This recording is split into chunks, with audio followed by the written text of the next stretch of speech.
Hello, everybody. Hey, all right. Welcome back to Parsha class. Happy to be here.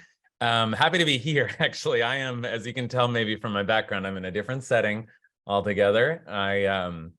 As you know, I finished my tenure at IKAR, but I'm going to continue to teach this class. So good to see you all again. And because I am between gigs, I've retreated into the woods. I'm out here in my family has a cabin in Mendocino County, and that's where so Parsha coming to you live from Point Arena, California. Here, I got to show you this. This is pretty good. This is my view right now.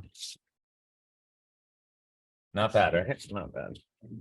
Okay, so yeah, I'm happy boy, and happy to be doing Parsha with you. I think without the weekly Parsha, I would just get lost here and just become a fairy in the woods and leave forever. Okay, good to see you here. I wasn't sure if anyone would show up, but here we are again, and the Parsha continues. We did miss one Parsha. We missed Parshat Shmini.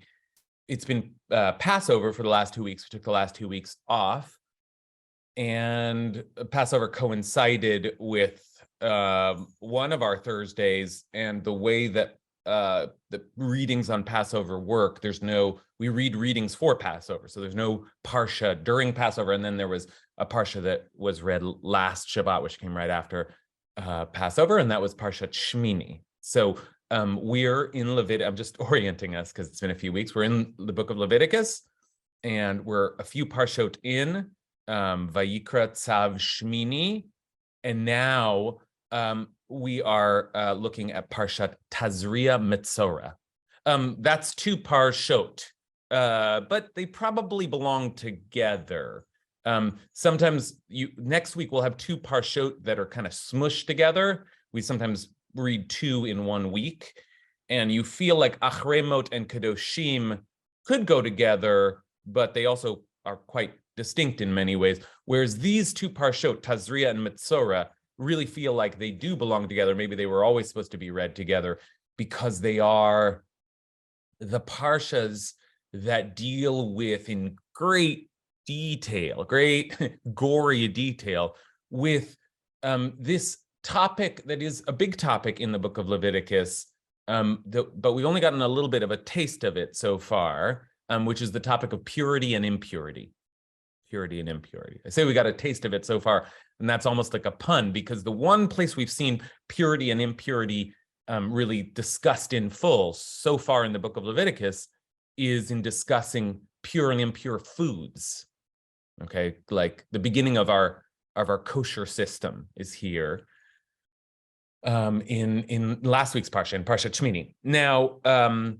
Now we come to Parshat Tazria-Metzora, and there are all kinds of it's bodies, all kinds of body issues, bodily fluids, bodily processes, and those things cause impurity. But it turns out that the big force of impurity, the thing that, if impurity is a concern in this book, and I should say the main reason that it is a concern in this book is because this book deals with the sacrifices in the holy spaces, and you can't approach the holy spaces if you're in a state of impurity. Okay, that's why we're talking about it. And it turns out that the big concern, the big impure thing, the sort of paradigmatic impurity in the Torah is tzarat, which we translate often as leprosy, but everybody agrees that it's not exactly leprosy. It's the best translation we have because it's some kind of skin disease, and it's a mystery. We don't totally understand it, and we won't get to the bottom of it today. But we today are going to look at a very, very strange manifestation of it, and that is tzarat of the house. Tzarat of the house. Okay, so that's what we're going to look at today. And so let's take a little breath here and say a blessing, and then we'll take a look at this very, very strange case of what I sometimes think of as the haunted house. I think Vera put a link to my book in the chat, and in my book, I write about this case, the haunted house that we're going to look at today. But today we're going to take a different kind of look at it. You see, Ellie's got the book there. Thanks, Ellie. Okay, let's take a blessing break here. Just thanking God for our Torah and our ability to come together, even sitting in the middle of the forest and to learn Torah together. Okay. Baruch atah Adonai Eloheinu melech haolam asher kidshanu b'mitzvotav v'tzivanu la'asok b'divrei Torah. Okay, so let's begin. Tzarat of the house. What do I mean by that? Tzarat is introduced to us in this week's Parsha, and I should say there's a little bit of if you were paying close attention, we got a little bit of just a quick mention of it, or a tease of it, back in Exodus when Moses is asking God for proofs. How will they know? How will they believe that I am the prophet sent by you? They're almost like little tricks that one of the things God says you can do. One of them will end up being the staff into a snake. But one of the things God says is put your hand inside your shirt and then pull it out, and it'll be tzarat. It's a little bit like magic. It's like you feel like, and then he pulls a rabbit out of his coat, right? But there's one little brief mention of it there. But now it turns out that it's a major issue, and how major an issue is it actually? That's one of our questions. It's discussed in full, but it's not so clear like how big a deal it was. But this is the way it goes. We start discussing it as a skin disease, a skin condition, though it seems to have come from God, or it seems to be an affliction that you've received not because you're ill, but because most of the commentators agree this is like a punishment or a spiritual problem that's manifested physically. But that's, again, for another class to figure all that out. The point is, there is this tzarat, and it's on the body, and then it starts to move. And this is what's really strange about tzarat. It starts to move, like we start discussing tzarat of the hair and scalp, tzarat of the beard, and I hope I'm like, as I feel my own beard here, I'm like in the wilderness and a little less clean than I have tzarat? Tzarat of the beard, and then tzarat of the clothing. Okay, that's where things start to get weird, because now it's not just a physical condition. It's like it's a thing that can spread, and it can be on other things, and they can cause impurity too. So there's tzarat of the body, there's tzarat of the hair, there's tzarat of the clothes, and then we're discussing various cases, and then we get to Parshat Metzora, which continues to discuss bodily impurities, and then suddenly introduces this case of tzarat of the house. Okay, so we're going to look at this case here, and let's just take a look at it first. It's so weird. I notice it every year. Tzarat itself is weird, but there's something about this house that really feels haunted. It really feels like there's something strange, and everybody's freaked out. Nobody knows quite what's going on. So let's first take a look at this case. I'm going to give you a source sheet here, and then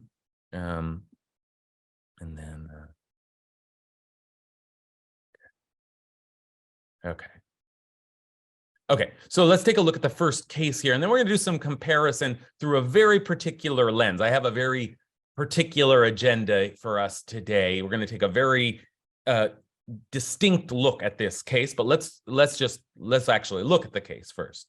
Tzarat of the house. Here we are. Parshat Tazria-Metzora, towards the end, or that is in Parshat Metzora. Vaydaber Hashem el Moshe ve'el Aaron lemor. God spoke to Moses and Aaron's got to know this stuff because it's the impurities. When you enter the land of Canaan that I give you as a possession, and I inflict a plague of tzarat upon a house in the land you possess. And this is one of those things, is this God will do this? Or if I do this? It's not so clear in Hebrew. you come to the land, Vanatati nega tzarat bebeit eretz achuzatchem. Nega tzarat. Nega means plague, and you'll see that word occurs all throughout this passage, nega. And tzarat, there's the nature of the plague, tzarat. Right here it is here. I'm not going to translate it. Could be leprosy. I think, and they have a complicated translation in Safaria here. It's like an eruptive affliction. Okay, fine. But the plague, the plague language will continue. By the way, the only place we've seen the word plague before is in reference to Pharaoh. Pharaoh is plagued back in the book of Genesis when he kidnaps Sarah. And then Pharaoh receives the plague of, well, the plagues, the 10 plagues, but usually they're called the makot, like the blows, but there is one place where they're also called plagues. So we haven't seen a plague, actually. A nega is the word. We haven't seen that except as a strike against Pharaoh, and now suddenly it's on us, and it's on our bodies, and it's in our house. So let's see what that looks like. And I love this line here. The owner of the house shall come and tell the priest. This is part of why we're discussing it, is the priest is the one who figures this out. The owner comes and says, Kanega nir ali babait. Something like a plague has appeared upon my house. It's like, he doesn't even know what it is. It's like, what's going, there's something like a plague. What's going on here? And Rashi says, even if it's a scholar, he refrains from saying, oh, I know what this is, because it's so strange that there's uncertainty. The priest has to go and check. Okay, there's a plague on the house. So let's take a look at the priest checking. So here's what it looks like. The priest shall order the house cleared before the priest enters to examine the plague, so that nothing in the house may become impure. And after that, the priest shall enter to examine the house. The priest in ancient Israel was, kind of like a doctor, but also kind of like a radioactive, specialist, like going in and investigating if there's toxic energy here. If, when he examines the plague in the walls of the house is found to consist of greenish or reddish streaks that appear to go deep into the wall. Okay, does this feel haunted yet? The priest shall come out of the house to the entrance of the house and close up the house for 7 days. Something in that house, don't go in that house. On the 7th day, the priest shall return, and if he sees that the plague has spread on the walls of the house, what is going on here? The priest shall order the stones with the plague in them to be pulled out and cast outside the city into an impure place. Here it is in Hebrew, el makom tameh, some impure place outside the city. Get these stones out. Now, remember, there's some there's some steps here. First, we'll close up the house.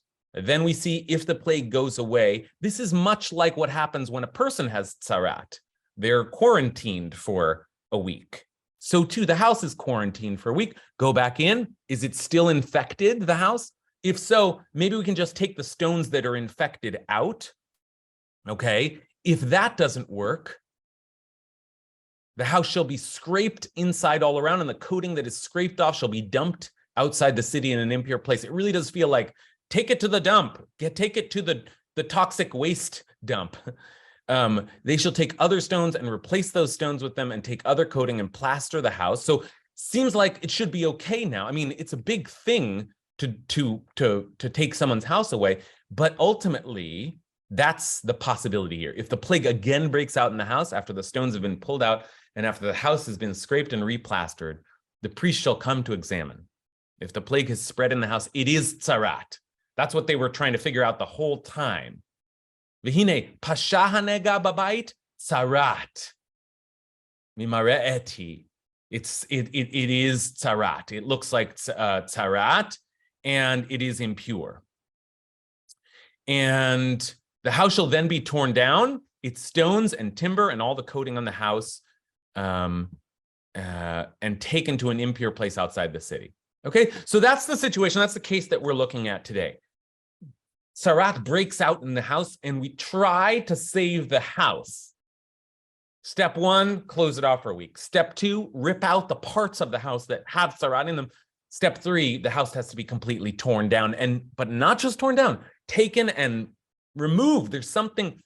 Do you ever read Lovecraft, H.P. Lovecraft? There's like, in his stories, there's always like some site that has been like infected. There's something that happened there, and there's still toxic energy. And we think of Chernobyl and places like that where there's just, it don't go anywhere near it. It's still fuming up from the ground. If you stay in this place, you will become impure. Okay. I'm seeing in the chat and people suggesting, was it mold? Was it, what's going on here? What is fungus? What's happening? Okay. So we could guess. There's much to discuss here, and the why, and what does it mean, and what could it have been historically, or what does it mean spiritually? Okay. But today, I want to do a very particular thing with you, which is to look at the case of the haunted house, of the plagued house, of the house with the disease, and to compare it to two other cases in the Torah that seem initially to have nothing to do with this. Okay, we're going to look at two other cases, and it turns out that the Talmud links these three cases in a very particular way. Okay, these three cases, so I'm going to do a little bit of a reveal, but maybe some of you will guess beforehand. The Talmud takes the case of the haunted house, of the plagued house, and links it to two other very important and classic cases in the Torah, but these two are both later on in the book of Deuteronomy. Okay, let me just name them. The case of the Ben Sorer Umore, the case of the rebellious son who is killed by his parents' order. Okay, we'll look at that in a sec. The rebellious son who is so wild that his parents have him killed. Okay, that's quite a case to mention. The rebellious son, and then and if you're feeling a little disturbed by what I just said, don't worry, that's the whole point. The whole point is these two cases that we're gonna look at and compare to the plagued house are both very disturbing. The other one is the Ir Hanidachat, the condemned city, the city that must be destroyed. And the story there is that if you find a city in your midst, in the land of Israel, in the land of Canaan, where your own people have become idolaters, Vegas or something like that. No offense, Richard, but there's some city and it's gone astray. Okay, if you can, you have to, check, but if you confirm that that's what the case is, then you have to destroy the city, annihilate it, burn the city down, destroy everybody in it and all their stuff. Okay. This is like, I've now mentioned two horrifying scenes. So let's just take a breather here. Now, as I said, the point is that they're horrifying. The Talmud will soon be dealing with exactly that problem. Like, what do we do with these terrible, really? We kill a child who's out of control? My brother was a real wild kid. And, like the cops would pick him up and he would get in trouble all the time. And he was a wild, he definitely would have been killed by the Torah's law. Like, it's crazy. That's this crazy law. And the Ir Hanidachat is also a crazy, what is going on here? Okay. We're going to get to the Talmud soon. Let me just read through the two cases that I mentioned, just so you have the text and then I want to pause here and just hear if you think that these three cases have anything in common. Let's just try to identify any commonalities that we see before we take a look at how the Talmud will kind of bring them into one category. Okay, so let's take a look at these two cases. So the case of the Ben Sorer Umore. It seems like, right, like this is weird enough. And now I'm taking you to all kinds of other weird places. It seems like, what does this have to do with, why are we talking about this? But you'll soon see they are linked. Okay, so If a man has a wayward and defiant son, ben sorer umore, rebellious and reckless, wayward, defiant, lots of ways to translate this, but he's a rebel and he's a wild kid. Eneno shomea b'kol aviv uv'kol imo, and he doesn't heed his father or mother. Now, here the language is he doesn't heed his father or mother, but in the Hebrew it's he doesn't listen to his father's voice, uv'kol imo, and he doesn't listen to his mother's voice. Okay, that's we're gonna keep that literal translation. So let's just, this will be important. He doesn't heed his father. Let's just translate this. Father's voice or his mother's voice. this is important. So let's make sure that we keep that there. Okay, and does not obey them even after they discipline him. Okay, they try to punish him. It doesn't work. He's out of control. He's like crashing cars into, well, he's not crashing cars, but you know what I mean? He's out of control. His father or mother shall take a hold of him and bring him out to the elders of his town at the public place of his community. And they shall say to the elders of his town, this son of ours is loyal and defiant. There's that same language. He does not listen to our voice. There's that, our voice again. He's a glutton and a drunkard. Thereupon, his town's council shall stone him to death. And there it is. Boom. Urgamuhu kol anshe iro ba'avanim. All the people of his city, his town's council is a little bit of a fun. Thereupon, the people of his city shall stone him to death. And thus you shall sweep out evil from your midst, and all Israel will hear and be afraid. Okay, that's case one, and that's pretty disturbing. Is this more disturbing? Maybe this is even more disturbing. This is case two, or really case three, right? Case one is the plagued house. Plagued house, rebellious son, and now the condemned city. If you hear it said in one of the towns that your God, Hashem, is giving you to dwell in, that some scoundrels from among you have gone and subverted the inhabitants of their town, and they said, I love this language, then they've said, come, let us worship other gods. Come on, let's do it. Gods who you have never known or experienced. Now, you don't just go and kill them. You v'darashta v'chakarta v'sha'alta hetev. You go and you investigate and inquire and interrogate thoroughly. Got to make sure. But if it's true, if the fact is established that abhorrent thing was perpetrated in your midst, meaning in the land of Canaan, right? Put the inhabitants of that town to the sword and put its cattle to the sword. Doom it and all that is in it to destruction. Gather all its spoil into the open square and burn the town, and all its spoil is an annihilation to Hashem your God. And it shall remain an everlasting ruin, never to be rebuilt. Let nothing that has been doomed stick to your hand, in order that Hashem may turn from a blazing anger and show you compassion, and in compassion increase you as promised on oath to your fathers, for you will be heeding Hashem your God, obeying all the divine commandments I am joined upon you this day, doing what is right in the sight of your God. Okay, apologize. This class requires a lot of kind of gathering information, and we've almost gathered all the information we need. So let's take a pause here before we go into the Talmud and see the weaving that the Talmud is going to do, and do a little weaving ourselves. What do these cases have in common?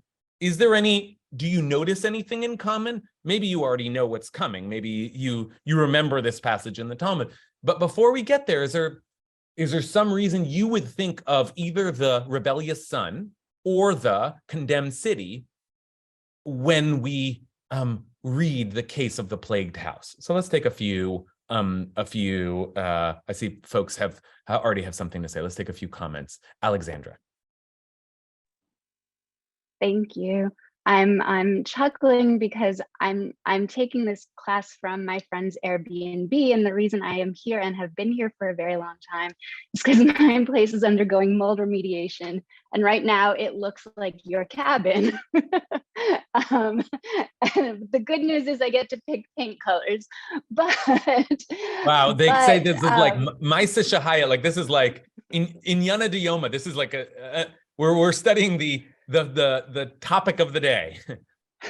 yes, the topic of the last 2 years, and it's surprisingly relevant in that the reason I have to undergo mold remediation this year, as opposed to only having experienced it last year, it's like a tradition now, is because they didn't get it all last year.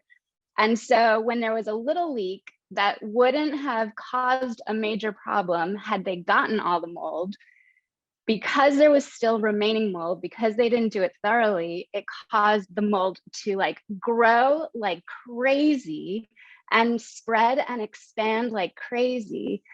And so the idea that it might not be such a problem, something, but if it comes into a space where there already is a problem, there's this huge exponentially increasing problem.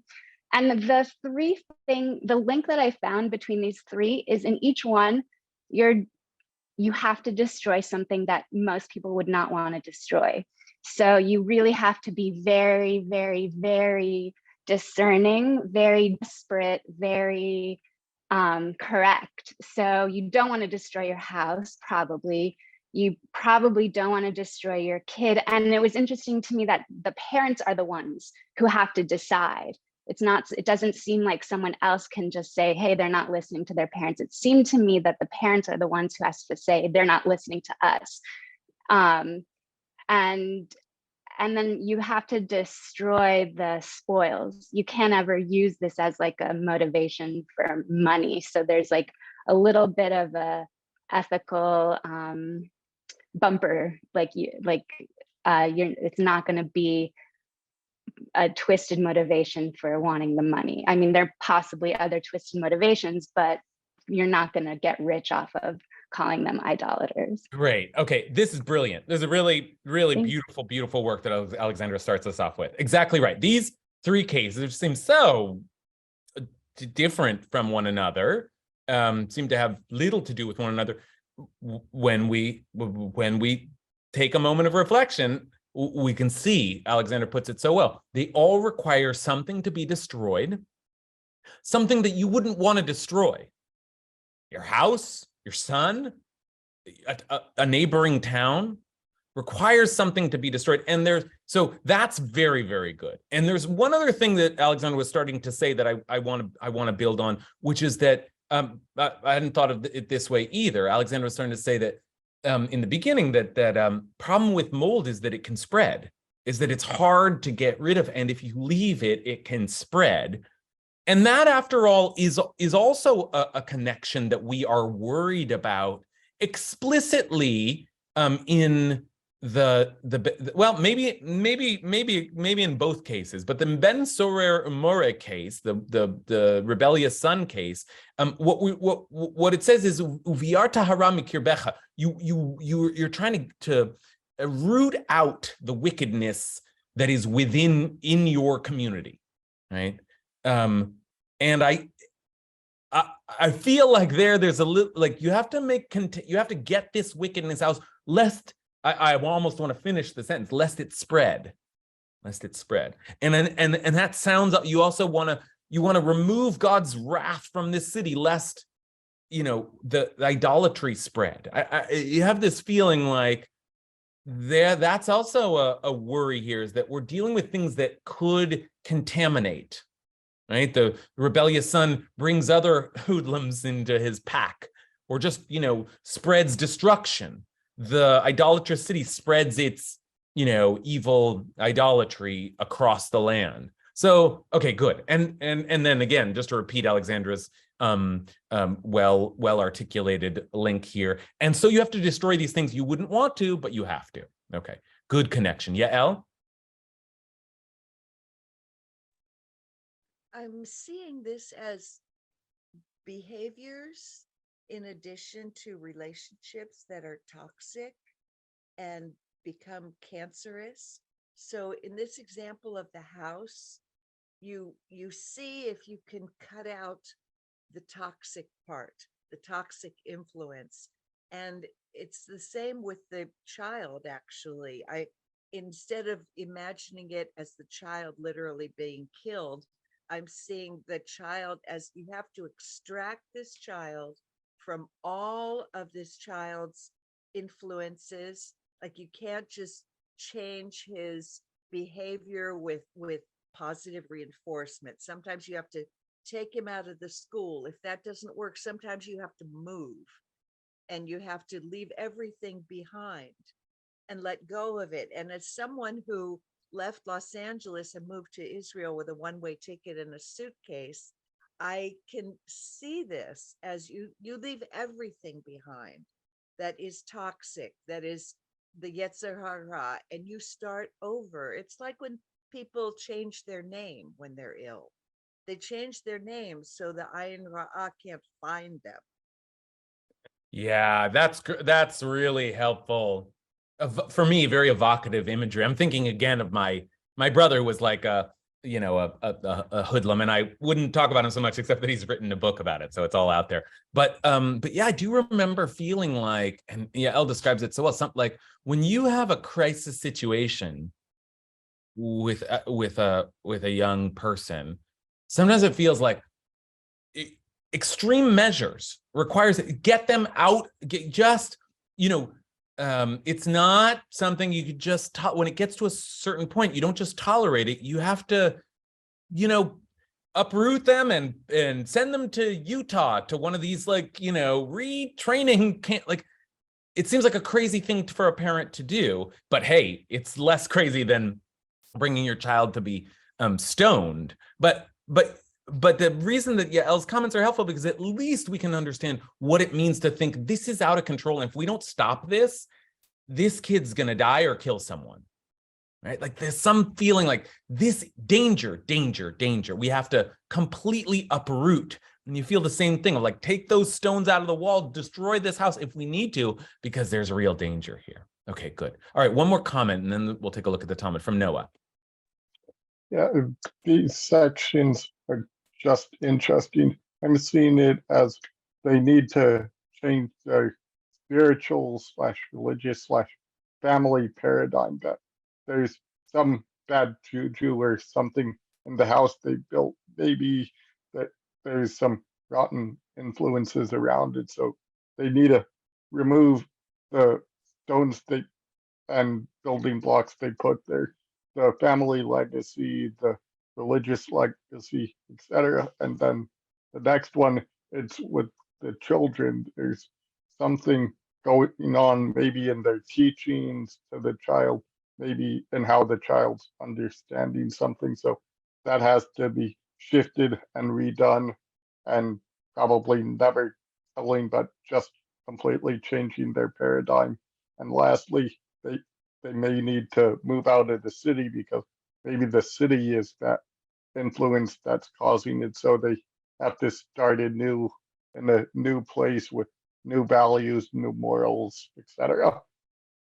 Great. Okay, that's so helpful, because in some ways, Noah is making an obvious, an immediate connection, which is that if we assume, as so many of our commentators have, that Sarat is a plague, that's the language we use, a plague, meaning you're being afflicted from God, probably because you sinned.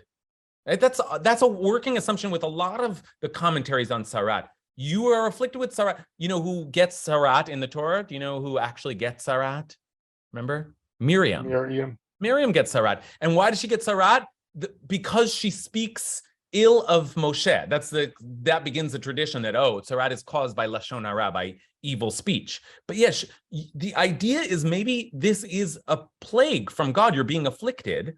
And if that's the case, well, then the cases aren't so different from one another as they might first appear, because they're all cases of sinful people that have gone too far, and something dangerous has come from their sins. Now, I appreciate that threading through, because it either works or and this is part of what I want us to be thinking about.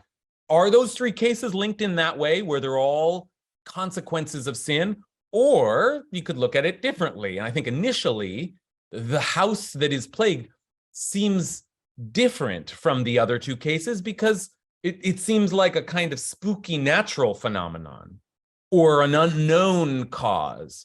It's not a direct link to a certain kind of sin. There's nothing we can identify. The priest doesn't come in and say, oh, say 3 Hail Marys and you'll be, no. Priest comes in and it's like just scraping at the wall. So what sin was it? And I think that question, that is exactly what I want us to be struggling with a little bit as we take a look at this case in the Talmud, because the Talmud is going to link these three cases in a very particular way. And I guess the reason that I bring this before you today is because I want us to think about, why is the plagued house in this series? Because the other two, as you'll soon see, the Talmud is you can tell what the Talmud is doing with these two cases, and I'll just say it, and then we'll take a look. It seems clear that these other two cases are cases of rabbinic discomfort and subsequent interpreting their way out of discomfort. What do I mean by that?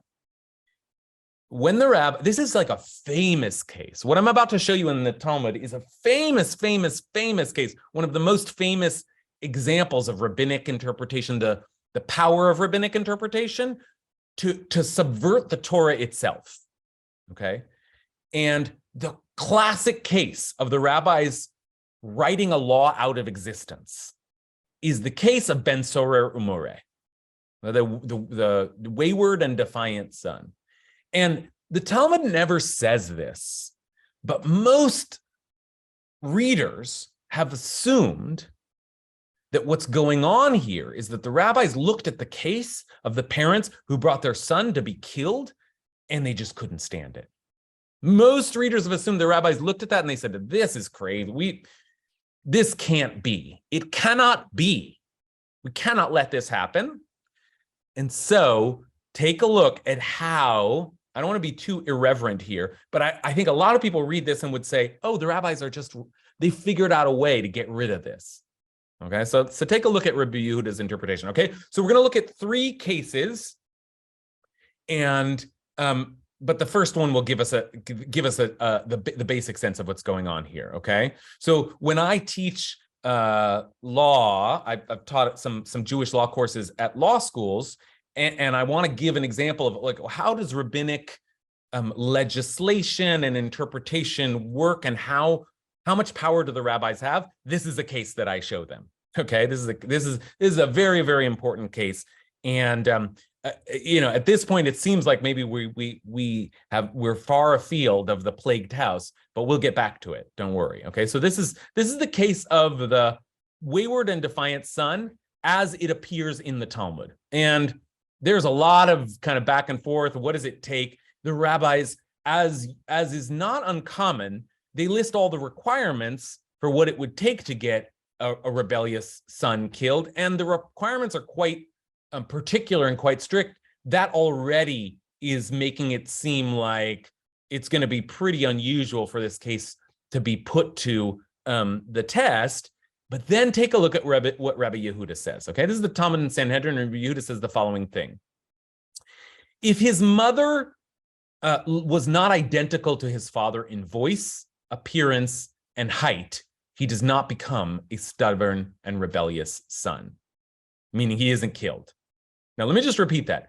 If his mother was not identical to his father in voice, appearance, and height, the case doesn't move forward. So let's just stop for a minute. Just make sure we understand what's being said here. The mother and father, they come and they say that kill our son. Okay, then that's the law. You got to do it. But only if they look alike and sound alike. What?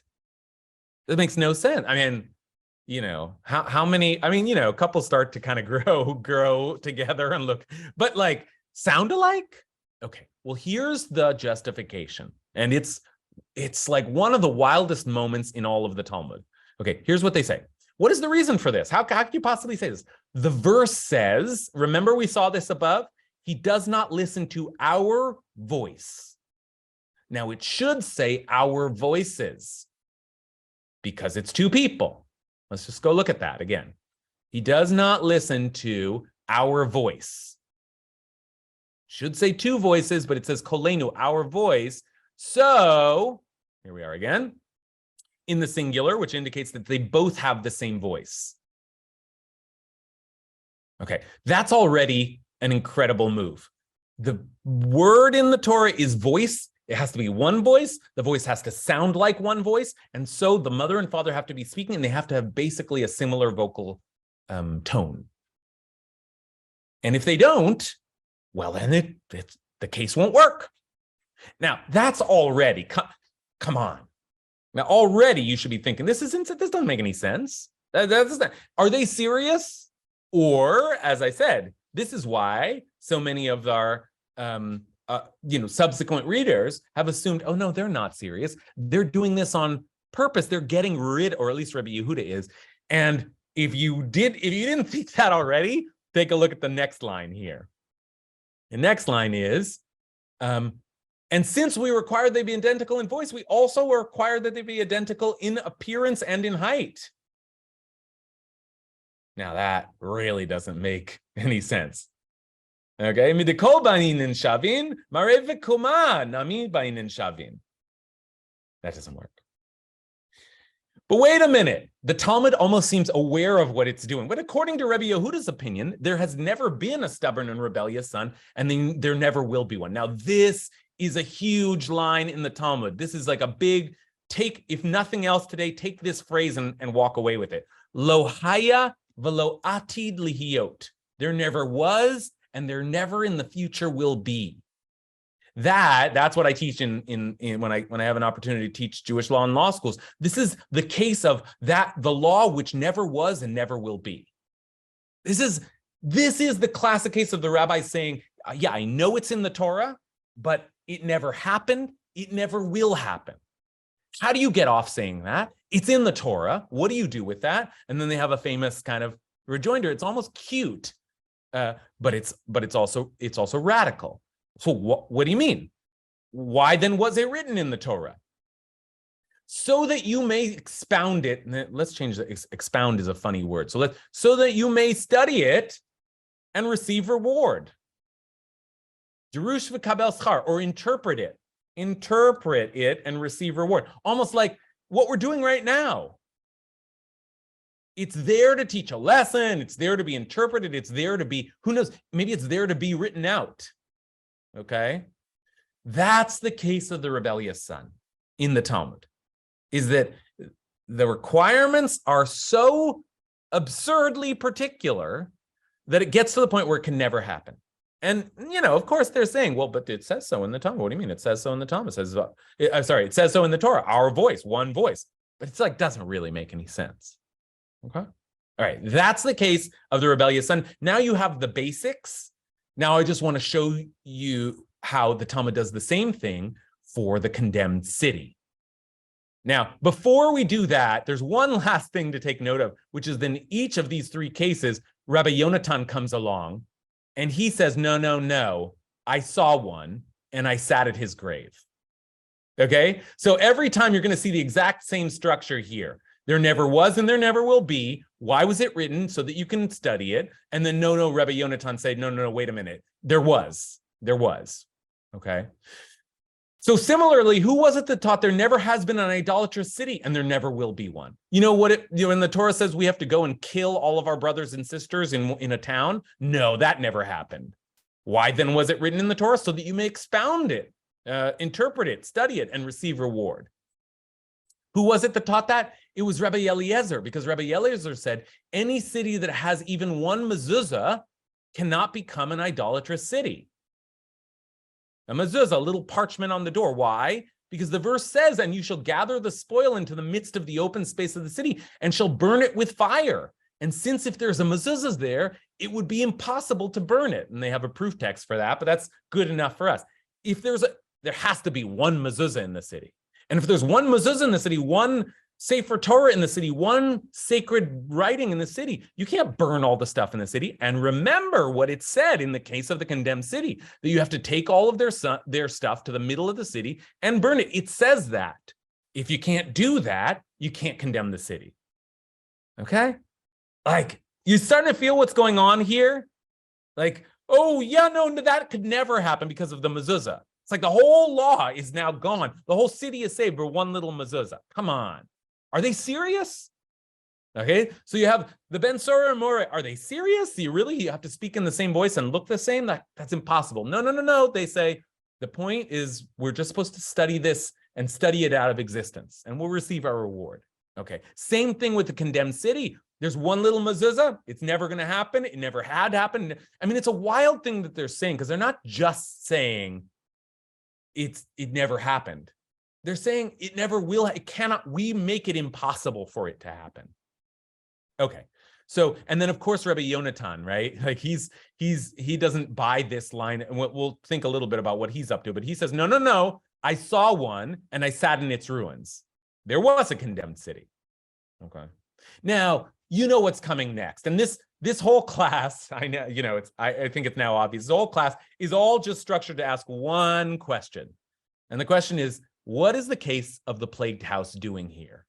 Because one of these things doesn't look exactly like the other. So this is all like we're arriving at our central question here. We needed to do a lot of scaffolding to get there, but you know what's coming next. The plagued house. Was there ever a plagued house? What a weird, where is it? Well, who was it that taught that there never has been a plague afflicted house and there never will be one?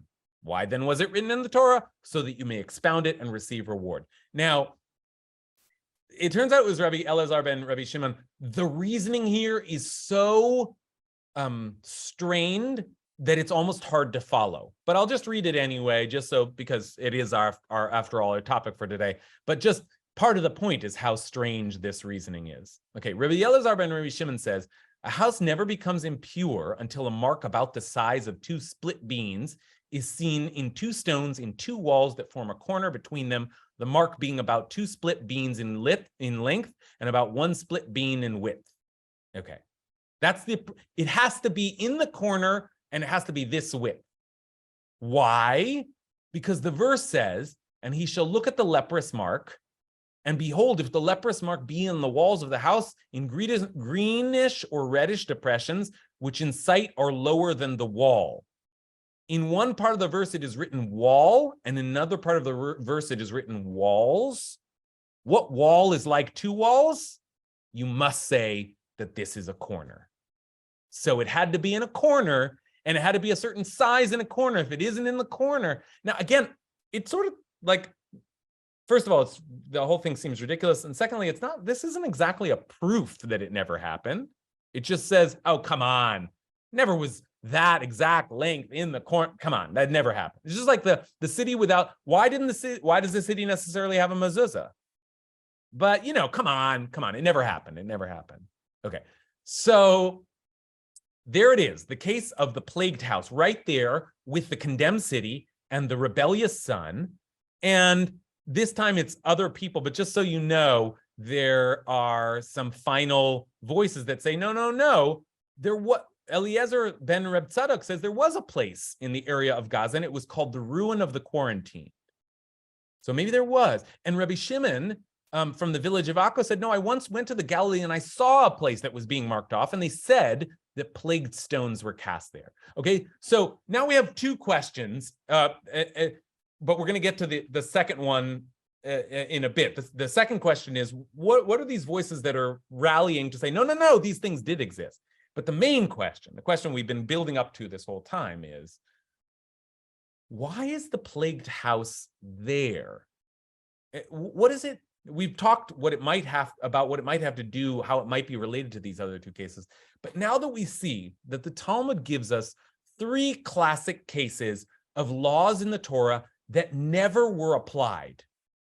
And you can see in each of those cases, the rabbis kind of figured out a way that technically through almost absurd logic, these cases can't be applied. But in the first two cases, it appears like the rabbis are pushing back against some kind of horrifying ethic that they cannot stomach. No way we should kill kids just because their parents can't handle them. No way we should annihilate an entire city just because they've gone astray. But in the third case, the rabbis are saying this haunted house, this plagued house, it never happened. No way it ever happened. Just there never was one.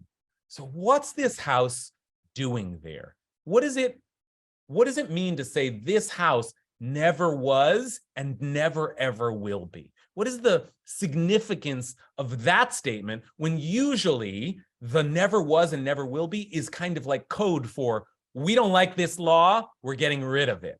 But in this case, what's the discomfort? What are they struggling or why are they getting rid of the plagued house? Okay, so that's all to ask for our last 5 minutes to deal with that question. So let's see what Leah has to say about it. I'm not sure this is going to directly answer, but this is my take on it. There's a certain amount of irrationality that comes up in each of the cases. We have a visceral reaction to, oh no, the house is rotting. Oh no, I cannot tolerate this rebellious adolescent. Everybody in this place, they're so horrible, they all should be annihilated. This is, I think, a very natural and irrational reaction. So what we're offered is a diagnostic scale of deduction. It's almost medical. Start with the most obvious cause first. Don't panic. It could just be poison ivy. Okay? X-ray doesn't work. Let's take a CT. CT scan, still little. Okay, let's go for an MRI. Finally, let's go for a PET scan. Okay, we got it. Then we move. Until we have all the rational reasons and logic in place, we're not going to destroy anything. Excellent. That's excellent, Leah. I think that comment cuts right to the heart of our analysis, because I think one way of dealing with this is to note that they are different cases. Remember, Noah kind of imagined, well, maybe they are similar in that they all deal with the outgrowth of sin in some ways. But the plagued house seems different. It just seems like I said, like a haunted house, supernatural, surreal, kind of bizarre science fiction. Whereas the other two, they seem like ethical dilemmas. But as Leah puts it, all these cases share a feeling of the bizarre, the irrational, whether it's the irrational coming out of these parents' manic state, or the irrational feeling that we just have to destroy everybody in a city. They're just not worth living.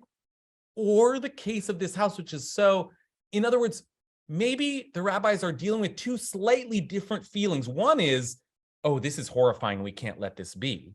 Another one is, what do you mean the house has a plague? That doesn't make any sense. That's bizarre. Is that real? Do we really believe in that stuff? Sort of different kinds of discomfort, but actually related in the sense that this simply is beyond the bounds of reason and clear thinking. Something's wrong. Let's diagnose. Let's take it down a notch. Let's make sure. How big was the reddish streak? Okay, let's cool everything. What did the Torah actually say? It said one voice. So maybe actually we're not going to kill your kid. Let's just take everything down, because these cases are all so bizarre that they lead to a kind of mania. We're going to rip down your house. We're going to kill your kid. We're going to destroy the whole. This is too much. And in that sense, they are kind of related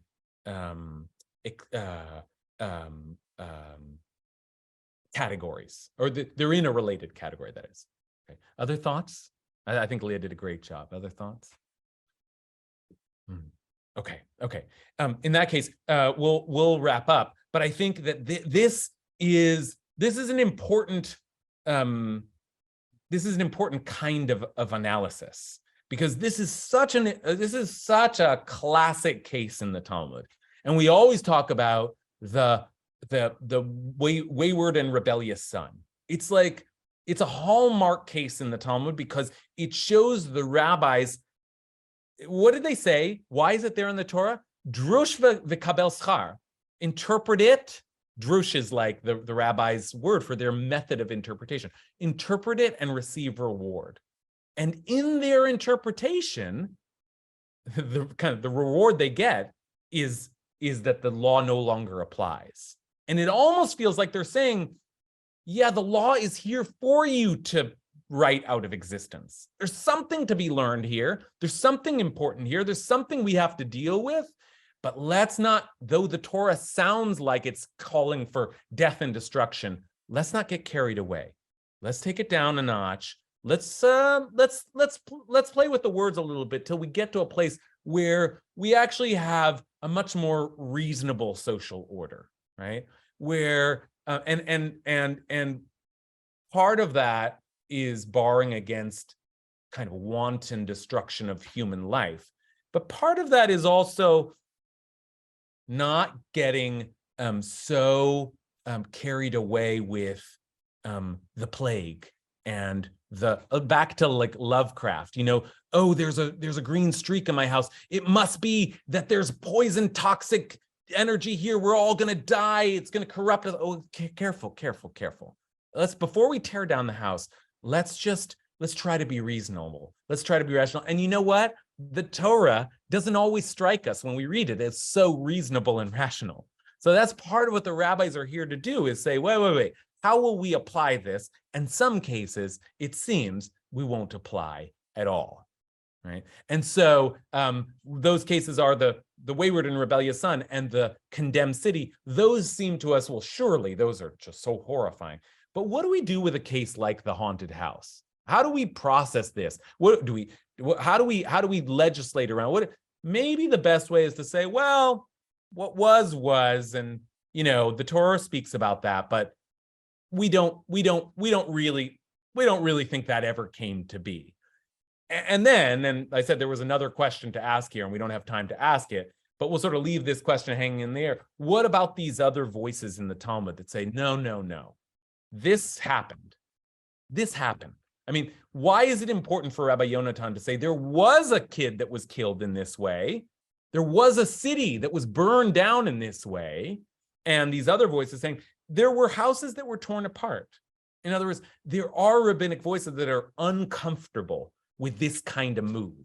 Like, what do you mean? You're just writing it out of existence? That's the Torah you're talking about. And if the Torah says that it happened, it happened. If the Torah says that it has to happen, it sometimes did happen, right? So you can see a little bit of a tension here between two schools of interpretation, one that sees something that is so disturbing in one way or another that it almost forces us to think about how to get rid of it, and the other that says, no, wait a minute, no. Everything in the Torah has to have some real world application, even the strangest things of all, okay? All right, so that's a little tour through three classic, but usually we think of as unrelated cases. Okay, great to learn with you. I will see you next week. Going to be in the woods learning Torah. Love you all, and see you next week.